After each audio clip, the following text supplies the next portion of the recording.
At the start of the chapter, the story focuses on Xebec, Roger, and Garp. They are lying on the ground, exhausted, as if the battle has just ended. Locke realizes that the curse has already worn off, so he decides he must escape from the island immediately. At that moment, Garp and Xebec understand the situation. Xebec thinks to himself that there is no point anymore and says that neither Roger nor Garp should die here. Then we see Ling raise his sword and attempt to stab Xebec. After that, Lily and Gabon are shown carrying Garp away while Roger retreats. Roger asks where Locke is, and Gabon responds by asking why Roger is worried about his enemy. Garp then says that he himself is also an enemy. Roger asks Rayleigh what really happened. Rayleigh replies that Connie was killed, and then adds that Leanie sank into the sea of oil. A loud voice suddenly shouts for everyone to escape immediately because the island is collapsing, and orders not to let the pirates escape. Roger's ship is already setting sail. A message then appears stating that this incident will not be recorded in the pages of history. It is like a curtain closing, as the destructive power disappears into a mist of salty seawater. After the silence fades, countless bolts of lightning strike down, marking the beginning of many new stories. We then see Garp and Roger receiving medical treatment. Whitebeard, Big Mom, Kaido, Dragon, Shanks, Kuma, Blackbeard, and his mother are also shown, having successfully escaped from God Valley. The scene cuts back to Roger's ship. Someone shouts to wait and says they will stay until Roger wakes up. They call out to Captain Roger, suggesting that it is time to open the treasure they found. Roger then wakes up and apologizes for making everyone worry. He says he is relieved to hear what happened, thanks God, and suggests setting that aside for now to take a look at the loot. Roger shouts at the crew, asking whether they were really worried about him.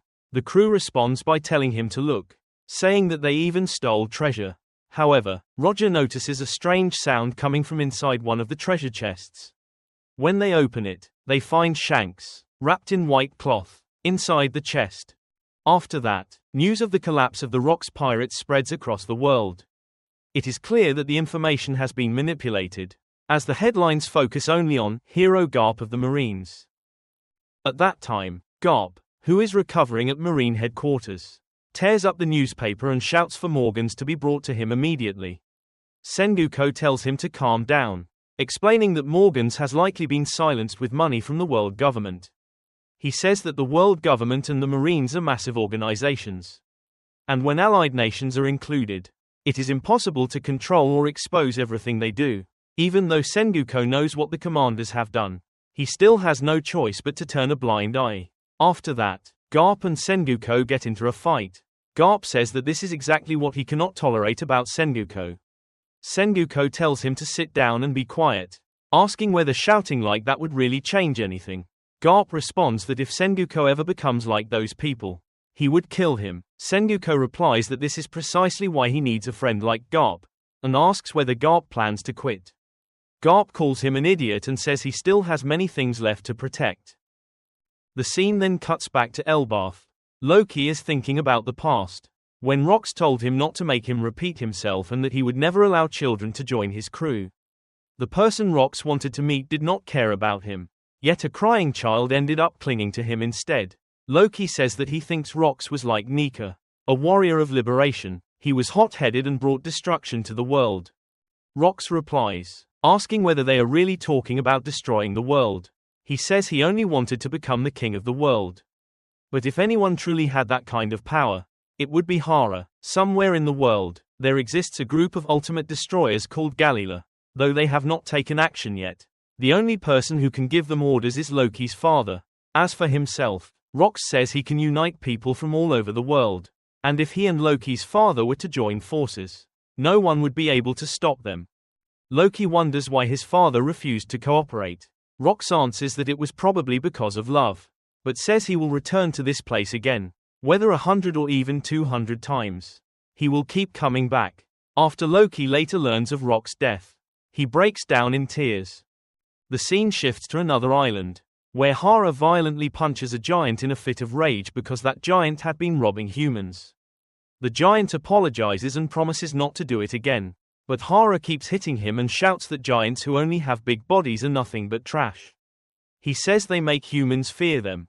causing people to distrust giants and refuse to live with them peacefully. Because they plan to join the world government as an allied nation. He cannot afford to disappoint the world government. Hara says that he did not even help his closest friend when that friend begged him for help. And instead let him die. He can no longer turn back.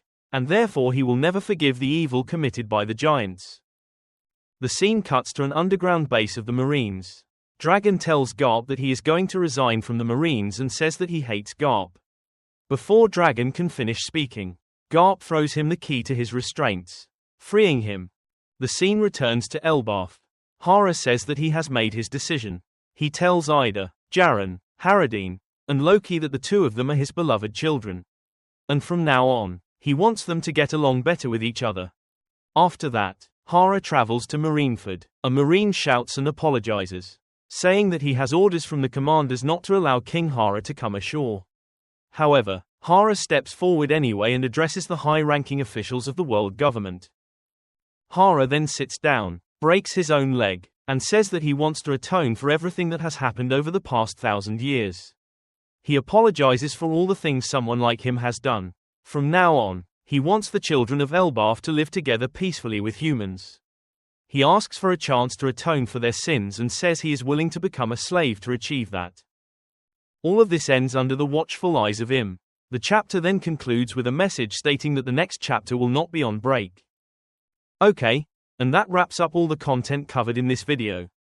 If you enjoyed this kind of video, don't forget to like, share, subscribe, and turn on notifications so you don't miss any future updates on new game content from the channel.